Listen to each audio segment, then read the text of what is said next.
What's good, everybody? It's your boy, Shied Jackson, back at it again. Another episode of the Celebrity Junk. Dima Crip Walk Music. The greatest rap group of all time is Outkast. Big Boy and Andre 3000. I was having this argument with Brother George today.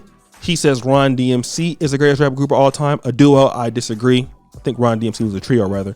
But the greatest rap duo is Outkast, right? Sorry Method Man and Redman, sorry Dog Pound. This is the truth. And Andre 3000 went on to have a storied career. I've seen the transition of him from the Andre 3000 in the 90s to Andre 3000 with the perm. And, he's a great lyricist, man. He's a talented guy. One of the most talented guys in my generation. But now I remember when he was dating the very, very talented Erykah Badu. I love Erykah Badu. She's one of my favorite vocalists. I mean, I would say I put her up there. Mary J. Blige is my favorite, right? Faith Evans, Kelly Price, Angie Stone. And then you have Erykah Badu, right? Jill Scott. But that didn't really work out for them. In fact, Erykah Badu is dating a 27-year-old young man by the name of J. Ryan Atkinson, and she's 50. That just lets you know, 51. So that lets you know where Erykah Badu's head is at. But now, because of Andre 3000's life, he is now allegedly gonna marry a lady who is Asian. Now, this person is a lady by the name of April Bombai. She's a hip hop journalist who founded the YouTube channel Hard Knocks TV. Now, I don't really know how true this is, but it's, according to an insider and media takeout, is sometimes accurate. And basically, they started dating in 2019 before the pandemic, and their relationship is close to being married. In fact, they are secretly married, and they're expecting a child together. Now, I'm not necessarily so true if this is the case, but now this is Andre 3000 and this lady. Andre 3000 looks hella old now, by the way. He like a deacon at the church, but he's still my boy. So that's one photo of them together.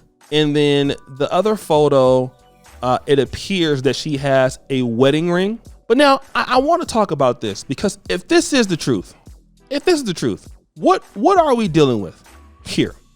We are dealing with the fact that Andre 3000 from the great city of Atlanta deferred on marrying a woman from our community and getting with an Asian woman, as prominent as he is.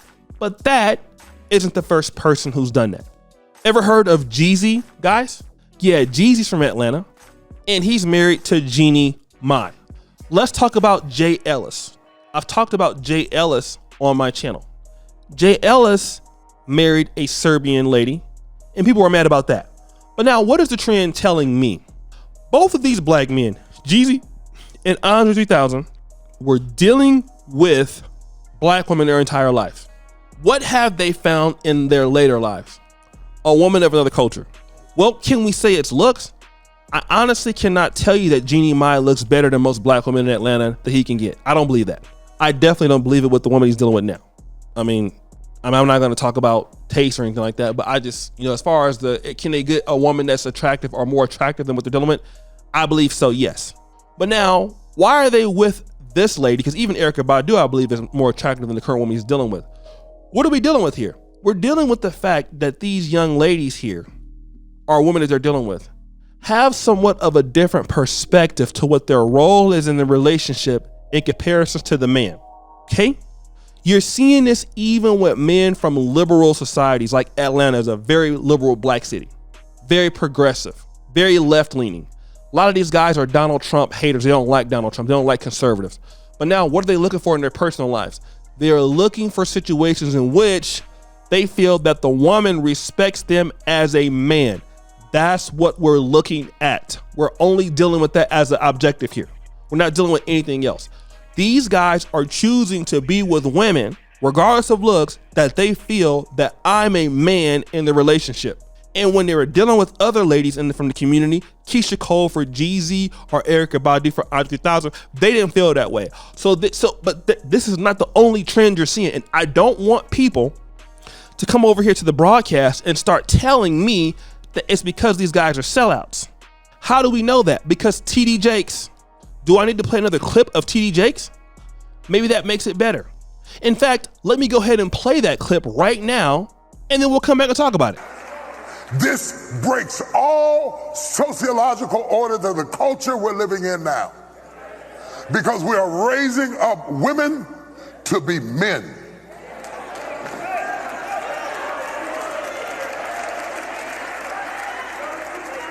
And you are not applauded for your femininity. You are applauded in the contemporary society by how tough, rough, nasty, mean, aggressive, hateful, possessive you are, and you are climbing the corporate ladder, but we are losing our families. I know you can buy your own car. I know you can buy your own house, but until you create a need that I can pour into, I have no place in your life. So stop coming home bragging to me about how much you don't need me and wonder why I shy away. Oh, y'all ain't gonna talk back to me this morning.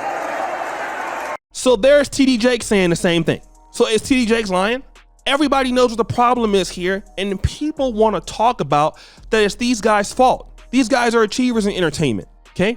These guys are coming from black professional cities. Yes, the women are very accomplished. They're very beautiful. But now, can they sacrifice to make long-term relationships work? That's something that we don't want to discuss, do we? We don't. When these black men are going the other way, doing other things, guys want to shy away from that. Let's stop shying away from it. Let's start hitting it where it hurts. Let's talk about it head on. But people don't want to talk about it head on, but I'm going to talk about it today. It doesn't make any sense that you have brothers having to leave the community from where they come from, communities they've monetized. I'm looking at Damon John from FUBU, who's also in a long-term relationship with a non-black woman, okay? Robert Smith with a white woman after being with the black woman. And these guys I'm talking about, there's too many countless times we could talk about this. Are you telling me that none of these guys have anything in common here? It's all their fault? I don't think so. I think there's a bigger problem here that people don't want to talk about, and the men can never talk about it because Andre 3000 can't come out and say there's a problem in Black America because you're gonna get canceled, right? So Jeezy can't come out and say that, or Jay Ellis can't come out and say it, but I can come out and say it. Hey, listen, there's not enough effort being put into these brothers in relationships. Who is teaching these young ladies how to deal with these guys? I'm not saying these guys are innocent, but the issue is that. So guys, what do you think? It's your boy, O'Shea Duke Jackson, back at it again with another episode of Celebrity Junker. Sure for all you do, subscribe to the bell, check out the first comment at the top, and as you know, the buffoonery remains an all-time high. I'm out.